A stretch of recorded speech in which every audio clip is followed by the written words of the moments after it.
We're back, everyone. You are now officially listening to the first episode of Psych Everywhere Season 3.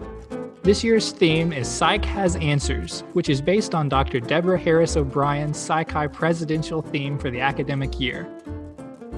As you likely know, psychology research findings provide unique insights into all aspects of our personal lives and our understanding of human behavior in general.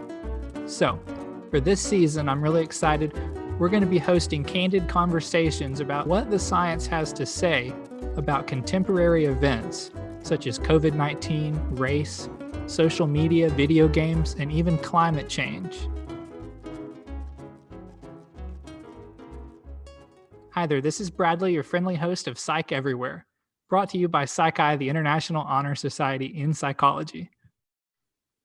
Today is February 1, the first day of Black History Month in the United States and Canada.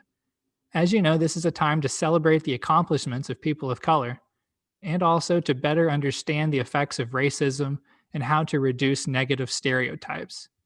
So on that note, I thought it would be really fitting to host this first episode on sort of the history of 6 racial slurs that are still commonly used to this day. Are these terms that you might use yourself?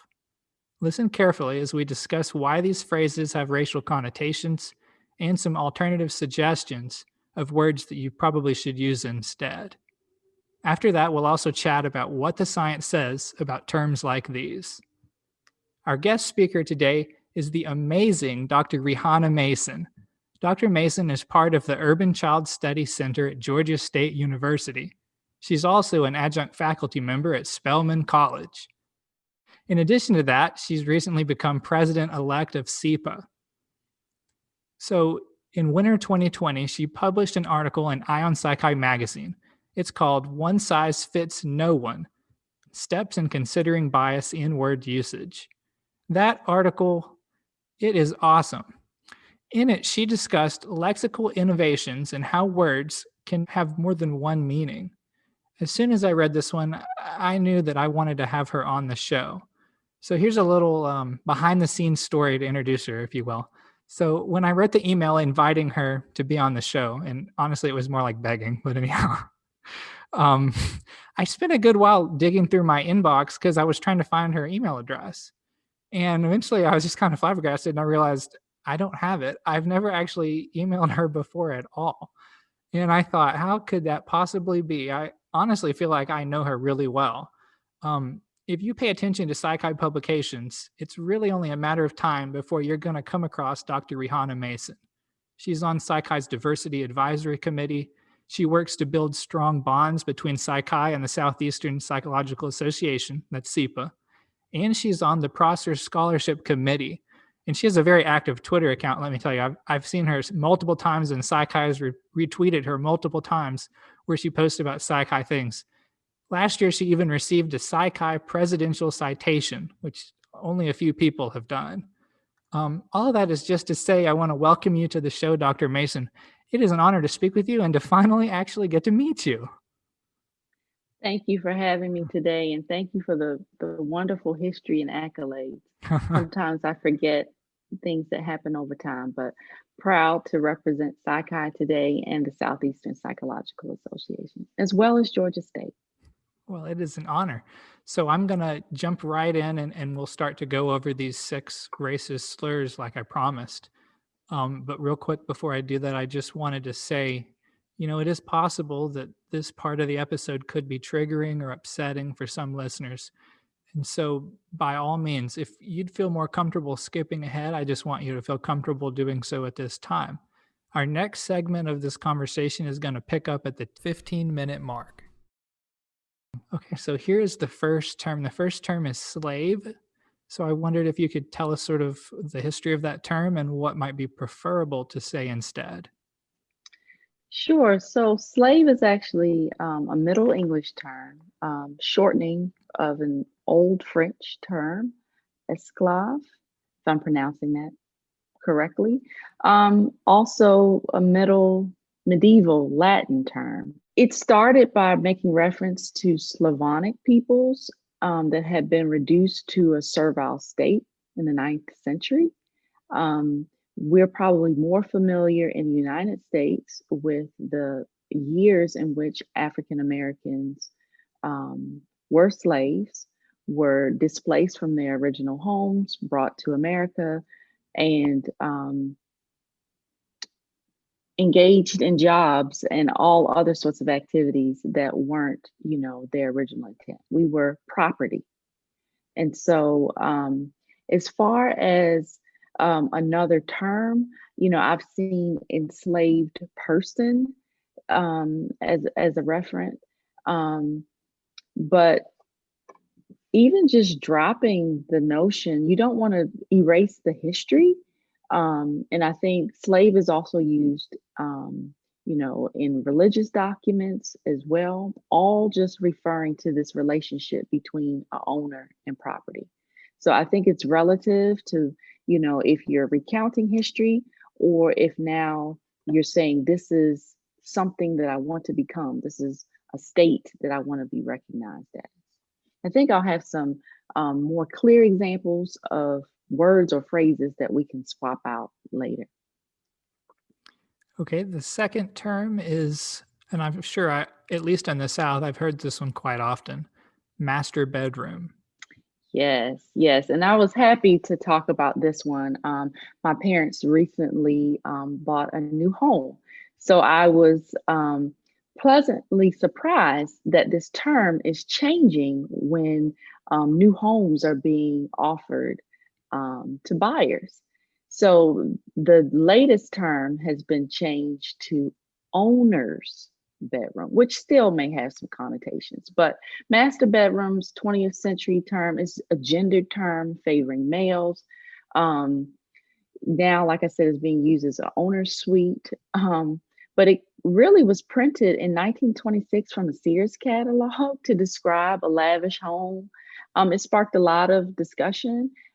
It can create not only gender differences but class differences as well, because if you have a residence and you're not the owner, if you're a renter, or you're just there, what else do you refer to where you sleep? And so I've also seen, instead of using master bedroom, sleeping quarters, or just a room.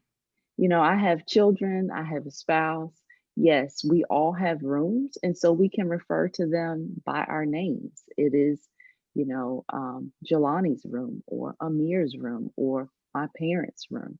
So I think taking away whether or not you have the financial capital to be considered as, the owner, then takes away some of those stigmas.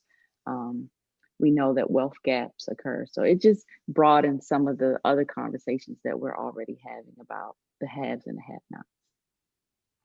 Okay, the third term is sold down the river. Now, this one was one that I thought, have I ever used this one or have I really heard this one said a lot? Yes, I've heard the phrase sold down the river in the context of slavery again. To sell down the river originated during America's period of slavery. To sail down by the river, literally by the Mississippi River. So, and it inferred this transfer of slaves from north to the south. Um, but I didn't realize that it also meant that during this selling, it was literally a death sentence. You knew that you were going to be transferred again as property, if you're making it to the river. So you could also think about it as, betrayal. So there may be some other one words, to denote this term of being betrayed, but definitely not using the co-occurrence of selling and by the river together. Okay, the fourth term is lowest man on the totem pole. Yes, and this one has some roots for our indigenous populations. Um, Totem pole is a monumental pole, hand carved monument created by indigenous persons in the northwest coast of America. It has, cultural context and cultural lineage. It signifies important cultural events. But a comedian brought up this term. And so it wasn't, I don't think, necessarily meant in the beginning to be, negative, but it is referring to someone who holds the lowest position, someone that's not shown respect, um, and someone that may even be doing more work than the type of work that no one else wants to do. So I don't think any of the other terms that I know would be positive either. I think because we want to Mhm. get away from, again, this sort of classism or separation of, what level, this hierarchy of power. So I would just say do away with this phrase. The fifth term is gypped. Okay, so this one I have used before. My husband has used it. We've used it in our family. If we go through the drive-through window and we don't get the fries that comes with our meal, you'll hear someone saying, "Hey, she gypped us on our meal." Um, but it originated as a term that was associated with a gypsy, um, also associated with Romani people in northern India, and then it migrated over into Europe. And of course, over the last, you know, 1,000 years or so, then come to our normal way of speaking. But the term was associated with persecution and discrimination, some of the same things as we've already discussed with the other terms related to slavery. Um, so maybe you could say you've been ripped off, you've been cheated. Those would be more literal and accurate, and then not associated with the particular group of persons. Okay, and the last term, and this one kind of surprised me, honestly. I didn't realize there was any sort of racial connotation to it, is uppity. Right. Same here. I mean, it's again one that I can say that I've used in the past. Was thought probably to be more neutral, but maybe around 1880 or so, it became a racist term where white Southerners would use uppity throughout, history to describe Black persons who violated their expectations of deference. So again, this idea of power and privilege. And so it's not about the status of having more, but this idea that you're acting in a way that you shouldn't because you're not supposed to be at that level. Um, Maybe what they really mean or what we really mean when they're using that term, maybe someone is being arrogant or putting themselves, first. Um, but yes, I've heard this on campuses a lot. I want to add here, as I was thinking about terms, just another one, if I can add Oh, this one yes. in. Yeah. Um, in the same vein, I can remember at different events the term cakewalk. It was even an Mm. activity, but again, it takes you back to a period of time where an activity that may have been positive for a certain group of people then turned very much in a negative way through minstrel shows and things of that nature. One of the other terms that came up Mm. was hip hip hooray. I know that that term, you probably don't think there's anything wrong with that. We're cheering for someone else, right? But it actually has some ties to anti Semitic chants of hep hep, which was a rallying attack for Jewish people in and around the German Confederacy. So I know at some point I have said the lyrics of a song, hip hop, and I can't say it without hip hop. Mhm. Hip hip hooray. Um, and it's probably in a much longer segment.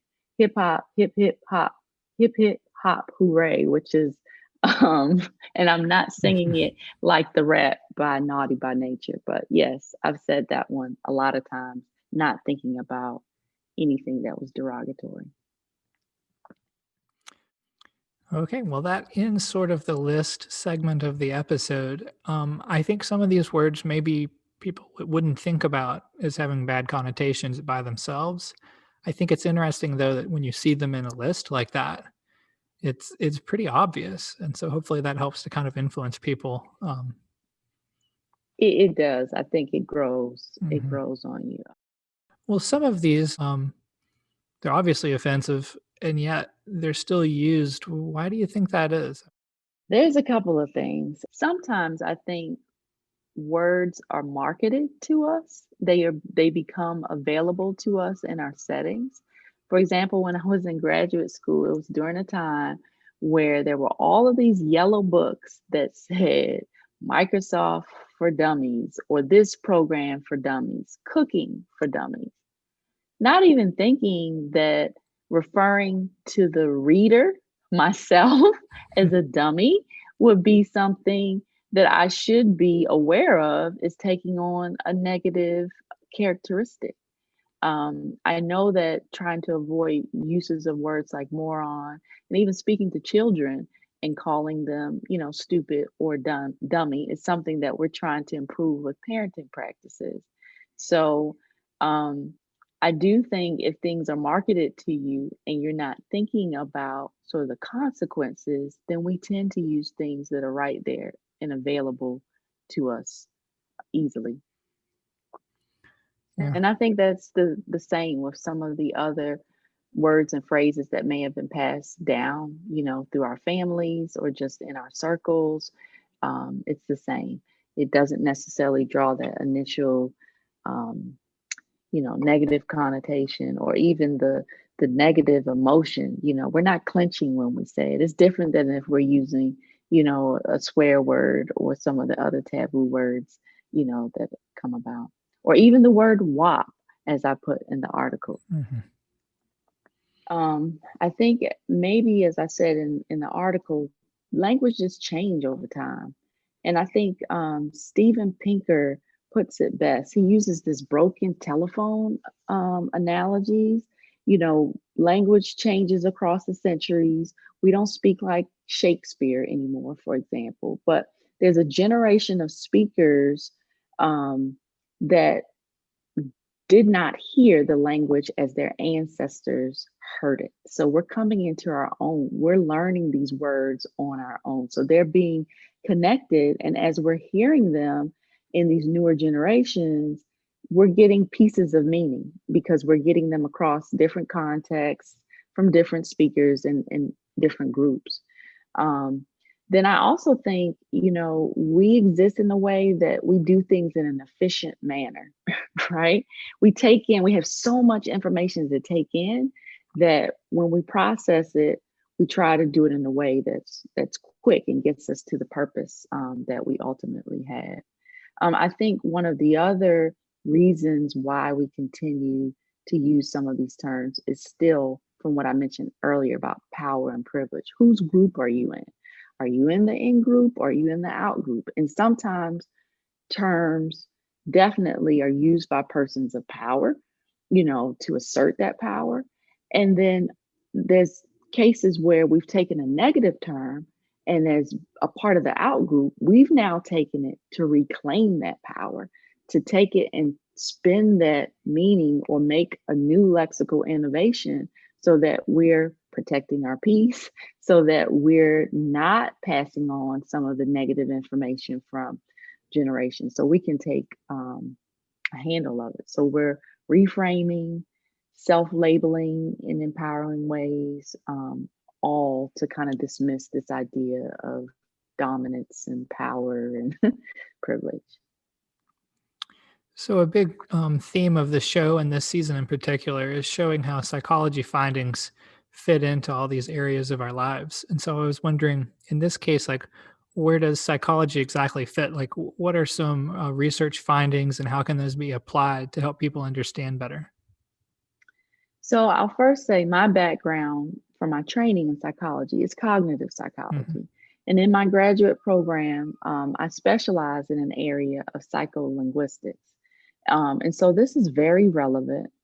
Words can be defined in multiple ways by its meaning or semantics. Words can have multiple meanings, multiple senses, but also pragmatics or the social conventions of language, the um, There's a particular area within this larger field that talks about figurative language. So we've mentioned some idioms. So a group of words, when used together, have a meaning that's not the literal interpretation. They're taboo words. There's a whole subset of just single words that are taboo. There are slurs, and there are other negative words, maybe even swear words, which I heard there's a whole new Netflix segment on the history of swear words that features a very dear colleague of mine, Ann Charity Hudley. But it definitely fits within psychology. We have, when you think about how someone might feel listening to this, you have an emotional response. And emotional responses to words show up very early in words that we hear or that we read. Um, so our brain reacts. We process, there's research by Van Berkom that talks about how we process insults. Um, Judgments about what's acceptable or unacceptable, and the context that we get before a word. So, these words change. We can take a novel word, something that we've made up, like what I did in my dissertation. So you don't have all the pre-context. But if I now tell you this word refers to, a person that's going to hurt or harm you, I've now generated context for you. And so you can actually change in real time someone's, perception or reaction. Um, when we talk about the brain, language is normally thought about to be a left hemisphere thing. But there's right hemispheric activation of taboo words.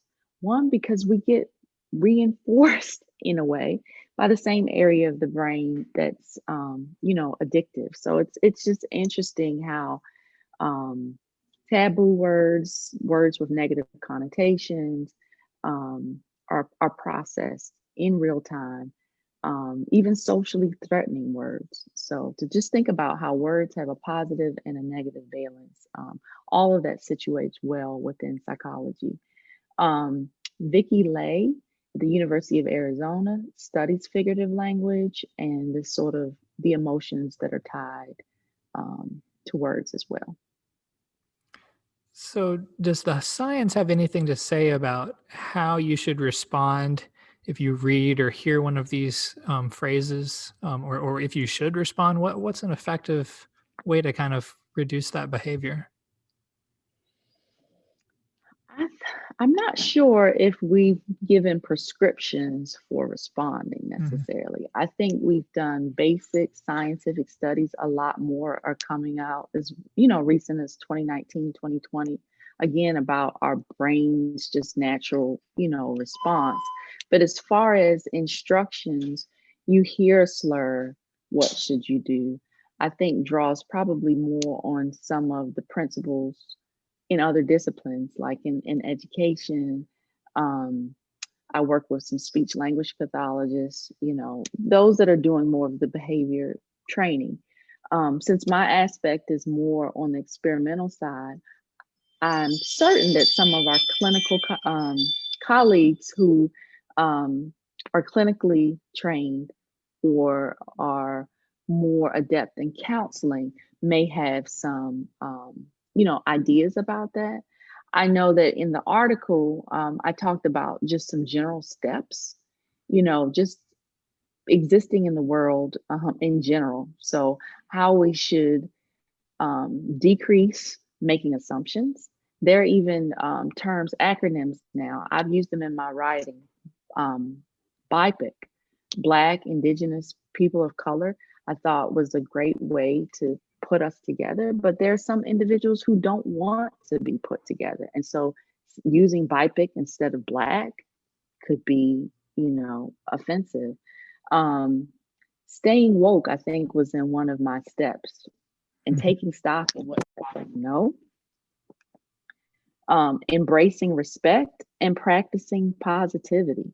I think if we think about being a good human who's coexisting with others, in our space, that will be slow to speak and think about how our words can impact someone, else's life. So I think those would be um, the steps that I would say that are also consistent with some things that, we may see with some of my other colleagues. I'm sure that I've at least said master bedroom, just honestly. I wondered, like, how should you feel about that? What should you do about that? Definitely, I think in the area of taking stock, I need to Uh-huh. look back, and just self reflect. Um, in the article, I talked about practicing positivity and Mhm. self talk, but self reflection and learning from our history, even just being a good citizen, like I said, and thinking about what you're saying before you say it and not making those assumptions, is helpful. But having the emotions about being angry and being, um, giving yourself forgiveness. I think I've said, in some other conversations, give yourself grace. So, not to be self defeating, we've all said some things that we want to take back. And I think that now that you know and that you're aware, it's sort of, acknowledge where you are. That's sort of the first step. That's what we also need to do with our words. As you've said, language is constantly changing and new rules are forming. So let's take the APA style manual that came out a year or so back. Are there any Mhm. new rules, diversity related, that you think people really ought to pay attention to and try to embrace? Definitely. So there's a Uh-huh. whole chapter 5. Yeah. And chapter 5 is very special about reducing bias by topics, um, emphasizing person first language. I like the sections and the suggestions for talking about different age groups, um, how the term disability has been broadened, um, and just some of the suggestions when you're talking about different groups. But then the suggestions about negative and condescending terminology are also great. Avoiding language that is colored or metaphorical or figurative, like we've been talking about, because you don't know the reaction, you don't know how someone else is going to interpret it. And so you want to make sure that you stay more towards the literal sense of what you're talking about. So the APA manual says avoid terms that can be regarded as slurs, like cripple and invalid or nuts, um, and use terms like person with a physical disability, or person with a mental illness. I think also we're that reframing that I mentioned, earlier, we are changing some terms so we're not deficit focused. So I think if we keep that in mind, you don't want to be negative focused, you don't want to be deficit focused, but the APA has given some suggestions. And just also realizing that in that humanness, we're more than one identity. And so we have to make sure we're very aware about how we're talking about all of those things.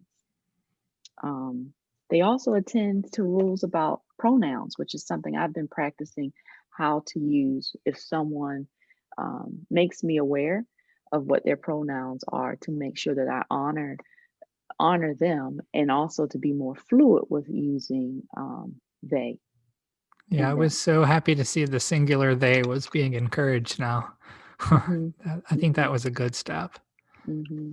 And I think as a suggestion, to my colleagues, don't be, afraid to include your pronouns in your signature line. Um, it's really about embracing that respect. And others won't know, which pronouns to use if they're not readily available. Mhm. And you will offend someone else if you make the assumption that they're using the same pronouns as you. Well, it's been a little bit of a heavy subject today, and so I wanted to end on a positive note. As you mentioned, your recent article discussed 4 steps, STEP being an acronym, to Mhm. consider ways in which bias exists in language use. So it's stay woke, take stock, embrace respect, and finally, practice positivity. So, per that last step, what are some ways that we can keep our communications positive? I mentioned the self-talk, the self-reflection. Mhm. Um, a graduate student that I mentor, they have used their positive terms in their own writing um, throughout meditations and things of that nature.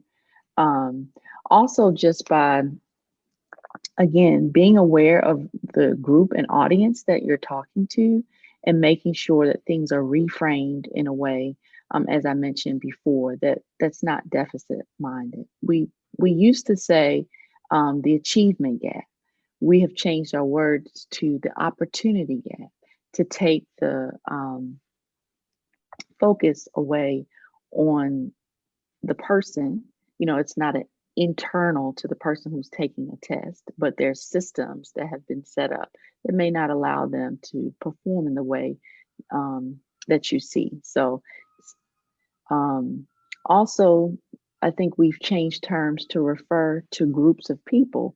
I know that I've written and have used the term underrepresented, minorities, but continuing to refer to individuals as minorities also says something that's not positive as well. So it's like accentuating the positive things, that we're not dismissing the fact that there's, a smaller percentage of individuals and spaces, but it's now leveraging what is there that can take them to the next level. So switching out minority with underestimated, for example. Okay, well, thank you so much. This has been fantastic. You have given so much great advice that people are going to be able to use, I think, to do a better job of addressing race in the future. As I mentioned earlier, Dr. Mason is on the Spirit of Prosser Scholarship Committee. Ines Beverly Prosser is considered to be the first African American woman to receive a doctorate in psychology. And so the committee is establishing a scholarship for women of color in her honor as an opportunity to increase the number of women of color entering the workforce with a psychology background. If you'd like to place a donation to this really special cause, you can visit www.psichi, that's psichi.com/Prosser, which is Prosser. Dr. Mason, is there anything you'd like to add about the Prosser Scholarship? How much money have they raised so far? Oh, great question. I think Yeah. we're up to 102 donors. We've raised over $18,000 with several more pledges.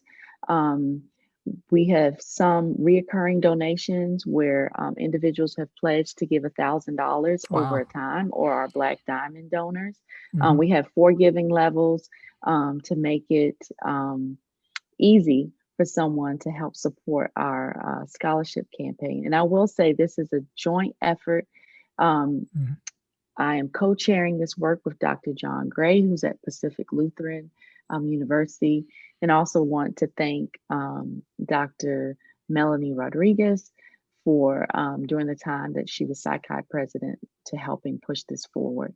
And then also our current Psi Chi president, who we recorded a video to tell others more about the process scholarship. And so hopefully we'll be sharing that with you all soon. Yeah, I look forward to seeing that. I didn't know that was coming. So, as you all can tell, this is really a very special opportunity that I encourage everyone to take part in. If you enjoyed the episode today, donate to Prosser. That would really make me happy. You can also tweet about it with hashtag Spirit of Prosser. And who knows, you'll probably see Dr. Rihana Mason when you do that.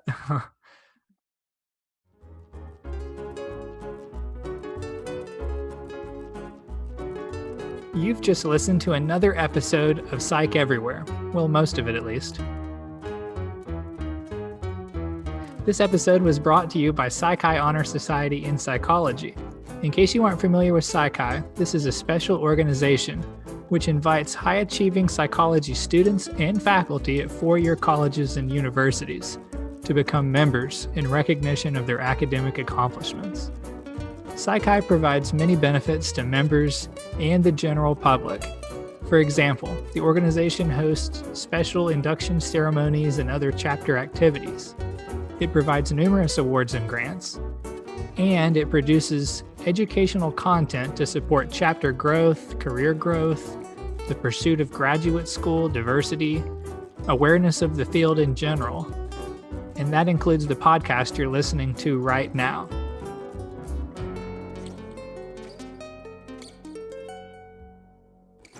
I hope everyone found this to be an enlightening episode of the show. Go ahead and subscribe now if you haven't already done so, and leave a review too, if you can, on Apple Podcast or you know the drill, wherever you listen to podcasts. I appreciate all your reviews very much, whether short or long. And who knows, I might even read your review on a future episode of the show. Okay? Okay. Up next, we've got an episode with Dr. Sherry Marmarash about how group therapy can be used to help people overcome COVID-19 loneliness. Then, after that, we have another episode on racial injustices. That one's going to feature Dr. Stephen O. Roberts and his work on racism in the field of psychology itself. I hope you'll join me for those conversations and many, many more after that.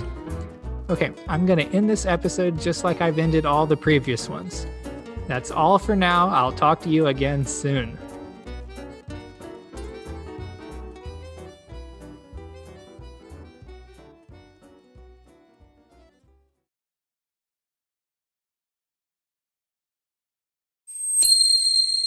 Copyright 2021, Psi Chi, the International Honor Society in Psychology. All rights reserved.